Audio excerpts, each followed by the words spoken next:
So for this tutorial, to make this wreath, you will need a background yarn, and I'm just using this super chunky Aldi yarn, and it has got a very slight sparkle to it. It was a little bit itchy, so I can't really use it for much else. So, and you will also want a contrasting colour to do the top stitching around afterwards. And then you'll just want whatever decorations or embellishments that you want to add on at the end. I'm going to be using these little stars, which I will link the tutorial for in the description box below. So next week my tutorial will also be a hanging door wreath like this one. However, it will be the method where you create one long piece of crochet using half trebles and then wrap it around and sew together along the back. So that will be next week's tutorial. I chose to use a super chunky yarn purely so that it would wrap around quicker, but you can obviously use whatever type of yarn that you like. So to start with, I'm going to take my polystyrene ring. I got this from a UK store called Hobbycraft, but they are really easy to get hold of in almost all craft stores. I'm going to turn mine over and I'm just going to thread my yarn around, and then I am going to knot it on at the back. I'm going to do a double knot to try and make it extra secure.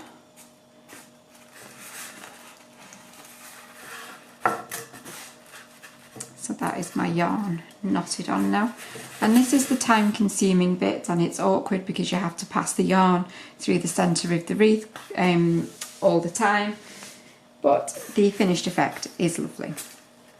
So obviously you can work whichever way you want. You can work to the right or you can work to the left.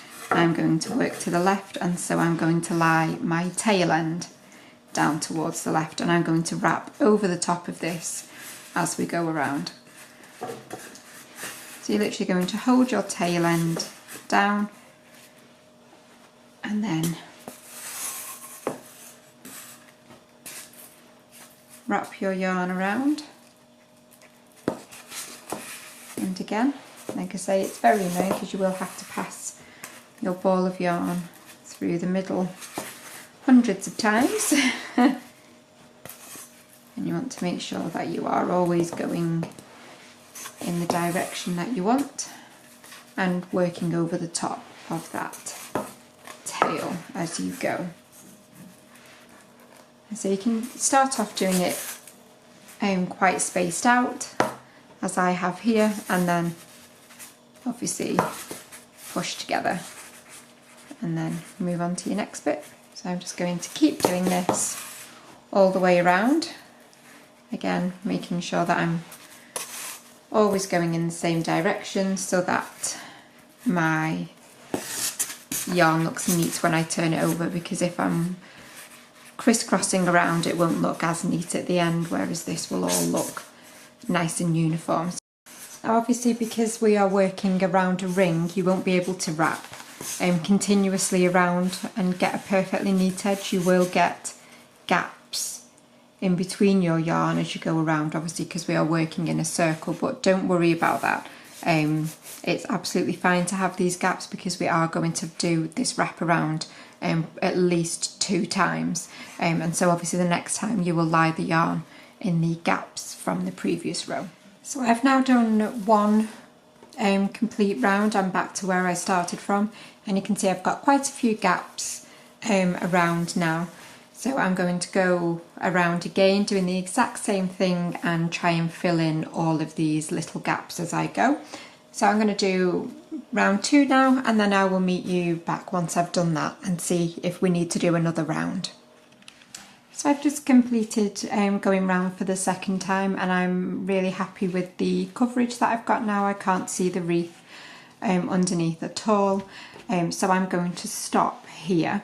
Like I say, it is time consuming, and if you're anything like me, you've probably got really bad arm ache now from doing that, but I'm going to turn it over and I'm going to snip off this yarn. I'm going to leave quite a long tail, and I'm going to thread it up onto my darning needle, And literally where I've just finished my last wrap here, I'm just going to thread it down underneath a couple of those strands and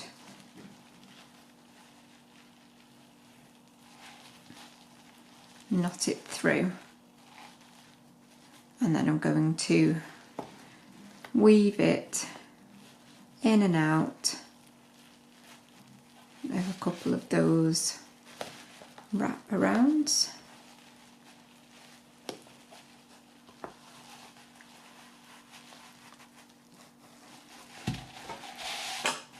And again, I'm going to snip this off now. So that is my wreath covered with my background colour. Now what I'm going to do is to start adding some top stitches around. So what you want to do is to take your yarn and you're just going to pop your hook underneath one loop of that other yarn and pull it through, and I'm just going to tie it on here. And don't worry about the knot because you will be sewing this end in underneath anyway, and you can always cover it if you want to with one of your decorations at the end. And so I would normally sew this in if it was a normal project, but because it's this wreath I'm going to weave it underneath the background colour later on. So what you want to do at this point, this can be a little bit fiddly,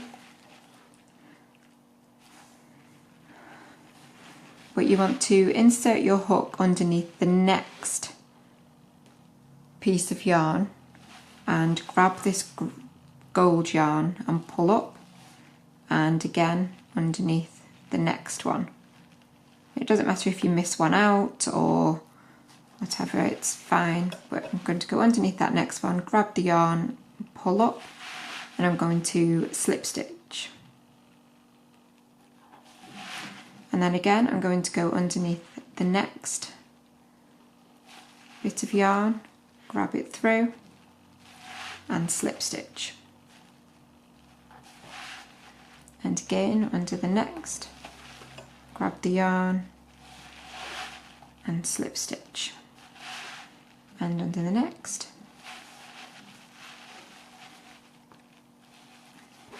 and slip stitch. And you can just see that it's putting a nice line of stitches along this wreath, and I'm going to go all the way around doing this. Now when you get to sections where you've got maybe 2 layers of stitches of your background colour, don't do the ones that are too close together. Try and keep them sort of equidistant apart when you're doing your slip stitches, and just literally keep going all the way around doing this and trying to keep to the same sort of line all the way around, or if you wanted to you could even do them in like a zigzag or like a ripple. You could literally do it however you want, but I'm literally just going to follow this around roughly around the centre here, doing these slip stitches. So if you want to carry on doing yours, and then I will meet you back when you get towards the other end and I will just show you how to finish this off. So that is me done with my slip stitching now. I was going to do a couple of rows, but I think I like it just with this one row, and you could obviously do all different colours each time you did it, but I'm trying to stick with the cream and the gold for this particular project. So now all I'm left to do is to sew on a few of my little stars that I've made already. Like I say, I will link that tutorial down in the description box below. I'm only going to sew on a couple of these stars, so let's do that now. Just have a little look at obviously the wreath that you've done and just have a little play with where you think you might want things to go. I only want a few on. I want to keep this one really simple, so I probably would just put 3 along this bottom edge just here, and then I will attach maybe a bow at the top ready for hanging. So I'm going to sew these on, so I will do one with you, but obviously all of it will be the same. So you're going to want to chop off a length of yarn maybe about 30 centimeters or so. I'm going to thread onto my needle, and I'm just going to thread that underneath some of my stitches just here, and then I'm going to pull that through, and I'm going to tie it on with a double knot. So I'm secured at that end now, and now I'm ready to add on my star. So I'm just going to go through the back of the star and pull that down and go back under. And obviously when you do this, you're just going to want to go under a few of the stitches just like this and pull that tight. And then again, you're going to want to go up through the back of your star, or whatever it is that you're sewing on.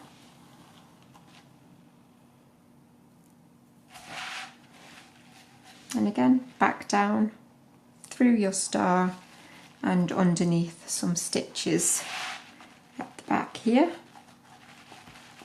And you'll have to decide whether you want your embellishments to lie perfectly flat or whether you'll want them to be slightly more 3D in their appearance, but I want mine to be relatively flat. So I've secured the centre of my star now, so I'm just going to do one little stitch through each of the points on my star. And so that is all of my points secured down now, and I'm just going to again wrap this tail end underneath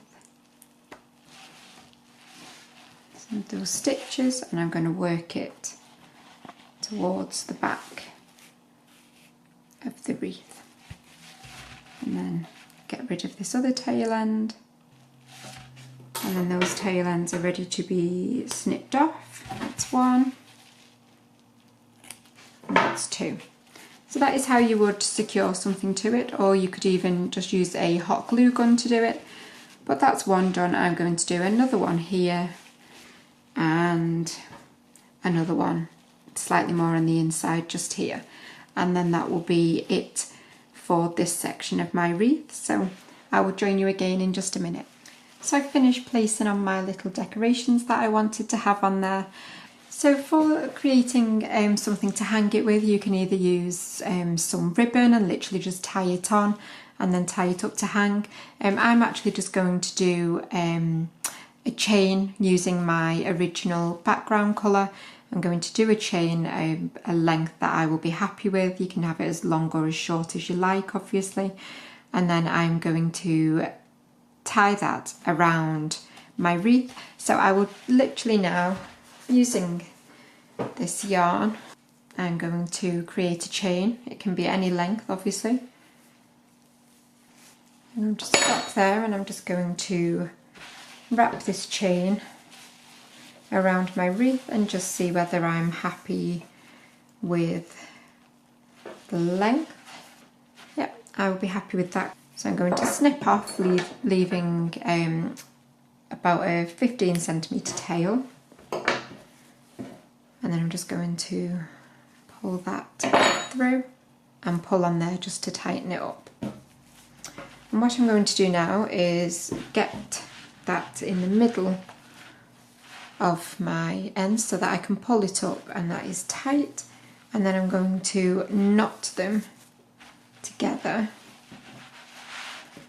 at the top of the wreath just here. I'm going to do a double knot just like that, and then with these two tail ends here, we've left relatively long tails, so you're going to tie those together, just pull them to the point where the two ends meet nicely so that you don't have a big gap. And then again I'm going to do a double knot just there, just like so. And then I'm going to pop my ends onto my darning needle, and I'm just literally going to weave it down through those chains like so, and pull it through.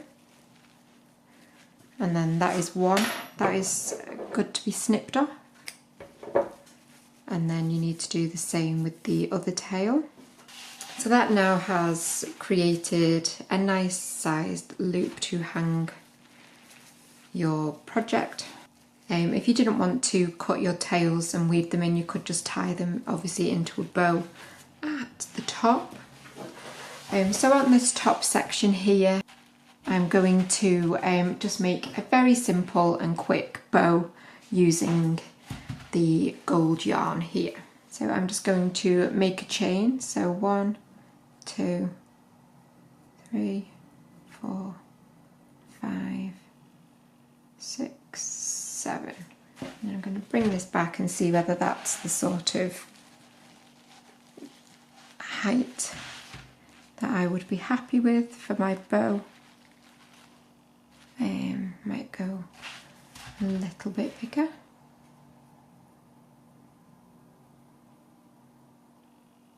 So now I'm going to work back along this, doing half treble crochet. So into the third chain you're going to do a half treble,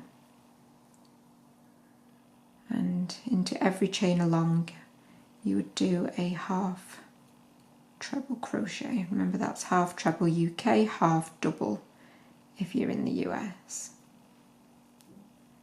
So I'm going to work that all the way down back to my slip knot now. Got my last one just here. I'm going to turn, and then I'm going to insert my hook into this very first stitch just here. And this end can get in the way, but just push it out the way with your hook and insert into that very first stitch and do a double. Remember, that's UK double. And then into that loop there right at the front, just here, you're going to pop your hook through there and just do another double. If you're not sure how to do this, or if I'm going a little quickly, go and check out my Absolute Beginner series, and there is a tutorial in there all about the half treble crochet rows, because that is literally all we're going to do, is do half treble crochet in rows until this bow gets to the length that I want it to be, and that is literally all that this is going to be. So if you want to do that now, and I will meet you back once your bow is the length that you would like it to be for your project. So I've reached a length now that I'm happy with. It's approximately 4 inches, maybe 4.5, but you can keep going until it's as big as you want. So I'm just going to do a little chain 1 now and snip off. And I've just got my 2 ends to weave in.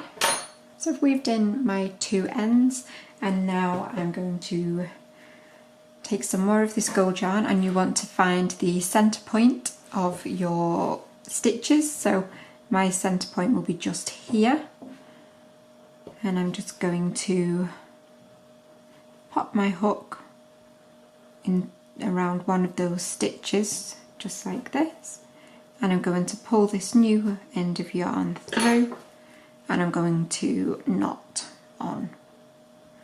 So I'm going to do a double knot. So now I've secured my yarn on, I'm literally going to snip off a little bit of this tail end just so that it can be laid down along the back here, and I'm going to scrunch up my bow slightly. Remember, this will be the back of my bow. Just pull it together and then just wrap that yarn around just a couple of times like that, and then I'm going to turn my bow over the right way so I can see how it looks and make sure that I'm happy with where it's being pulled in, and I am happy with that. So now I'm literally going to turn it back over again and I'm going to keep wrapping this yarn around until I've got a fairly decent sized centerpiece. So again, I'm going to turn it back over and see how it looks. I think that's looking good, and I'm happy with it just around that sort of size. And now I'm going to snip off, but I'm going to leave a long tail for sewing it onto my wreath, and I'm going to thread up this needle, and I'm going to hold that tight, but I'm going to turn it back around again so that we're on the back, and I'm just going to thread it through a couple of times just to secure, and then again I'm going to turn it around and just double check how it's looking, and I'm going to bring my wreath back, and I want to have my bow at the top here so that it covers where my knot is for my hanging loop. So I want it just about there. So I'm literally just going to pop my needle through and just secure that bow initially where I want it to be, just in front of this knot here. And again, I'm going to wrap around a few stitches and then go up through the centre part of the bow, pull it tight, and I'm going to go back down through the centre part of my bow, again coming through the back of some of these stitches just here, and again I'm going to pull that nice and tight, and I'm going to go back up and back down again through the centre of the bow and back down through some stitches at the back of the wreath just here, and again pull that tight. And you don't need to do absolutely loads of stitches on here. I'm now just going to weave in and out around the back of the bow a little bit and pulling it through, and then again weaving back underneath and pull out. And I'm quite happy that that's nice and secure now, so I'm going to snip off. And so my bow is nice and secure here now, exactly where I wanted it to be, just to cover the knot that we'd tied on for our hanging loop. And that is it for the wreath. That is me finished. Obviously you can add as much or as little decoration as you like, but I just wanted to give the basic technique for wrapping the yarn around and joining on some embellishments and a hanging loop and a bow. So like I say, if you're struggling with little bits of it, or how to make the stars, or anything like that, I will link in the description box my star tutorial, but also it would look lovely with these snowflakes that I did last week. But that is it for this one, guys, and like I say, next week's one will be about how to create one long piece of crochet and stitch it around. But for the wraparound method, that is it. I really hope that you've enjoyed it, and remember to subscribe if you haven't done so already, and give my video a quick thumbs up. But thanks as always for watching, guys, and I will see you again very soon.